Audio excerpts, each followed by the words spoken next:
Hi, my name is Anieka Isaiah, and also I'm going to talk about war and peace in international relations. So, since since pre-centric times, humans have always been at war with one another for nearly as long as. So, people have debated the morality of this conflict. So, the ethics of war presupposed that war is undesirable, so and should be avoided, so whenever feasible, but it acknowledges that there are circumstances in which war may be at least numerous of evil. So war is a bad thing, so I'm not in support of war. So war is a bad thing because it involves deliberately killing or injuring innocent people. So, and this fundamental is wrong. So an abuse of victims human rights. So but definitely war is not a good thing, so it abuses human rights. So I will also emphasize war as national interest. So in in its most extreme form, this ideology of states that if a war is in a country national interest, so then morally accepted for that country to wage war. So this appears powerful, nations permissions to invade any country that has resources they need, or harbors terrorists which they wish to arrest. So however, ethical or legal considerations continue to have substantial impact on impact. So if a nation is perceived if a nation is perceived as an acting unjustly, so it tries to generate significant political issues for itself. So even if a foreign country possesses something you want, invading it might cause more hassle than it's worth.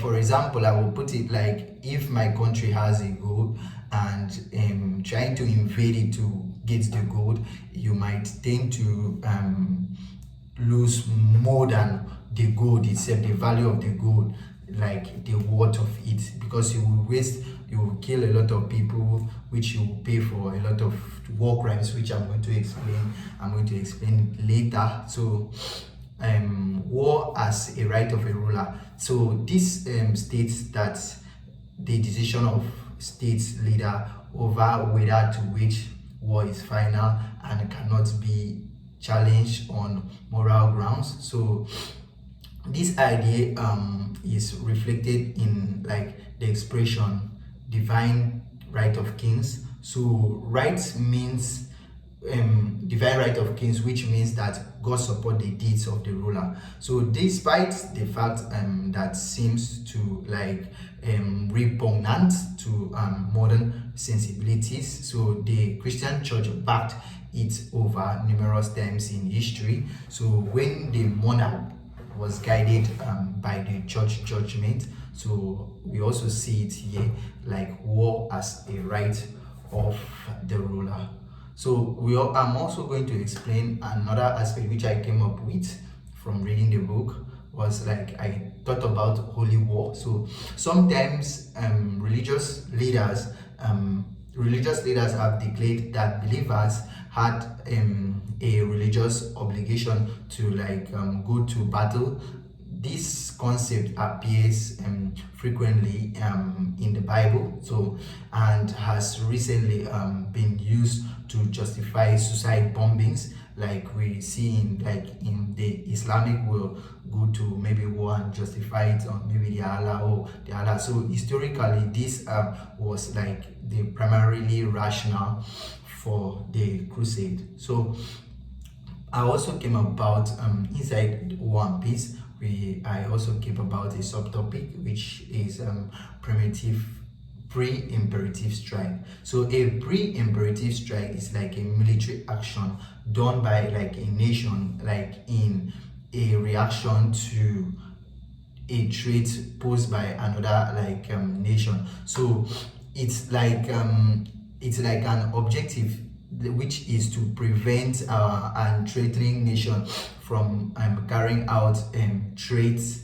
So however, like it is like carried out before the opposing side military attack, like carry out a military attack. So thus like it appears that like the side that is carrying out the strike is like the aggressor. So typically, like for example, let me just put it, Russia Ukraine. So now Russia was the one carrying out the strike on Ukraine. So now they count Russia like as the aggressor. So typically it is conducted like period to an official declaration of war. So I will also talk about pacifism. So pacifism, there are various types of pacifism. So but they all are here to believe that war and violence are wrong and the problem should be resolved peacefully. So the term like is only a like old, like it's very old, but it was like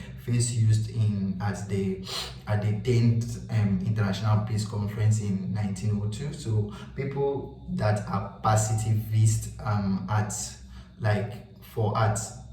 least one, like they try to follow some certain reasons, like one, religious faith, and non-religious belief in like sanctity of life. So they also like have the third one, which they also follow, is like the pragmatic belief at war is inefficiently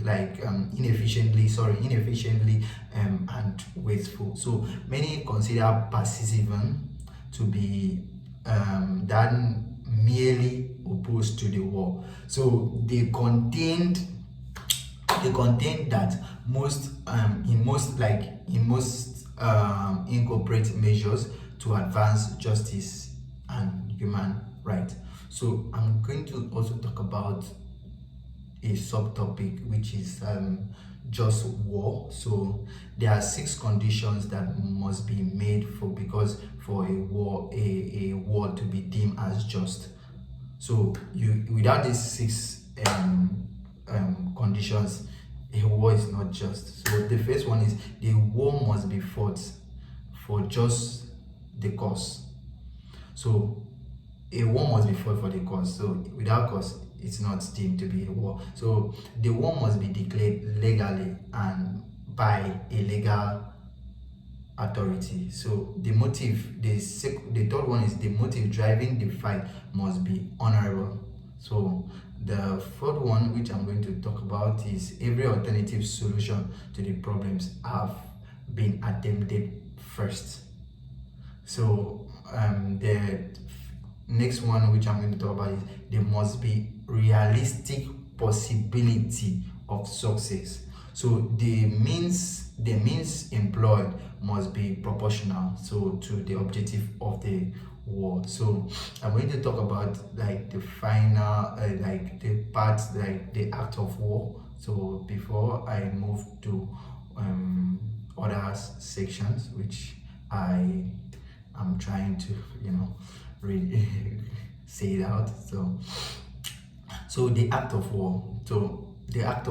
So the United Nations definition of war is based on deem, not word.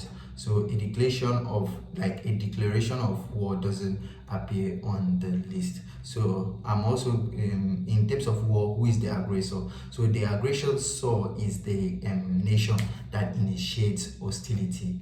So I'm also going to talk about war crimes. War crimes are like after the war, so some analysis will be taking place and we are going to judge which country will pay damage, just like Germany paid damages to Poland for invading them during the World War II. So thank you very much for listening to my presentation. Thank you.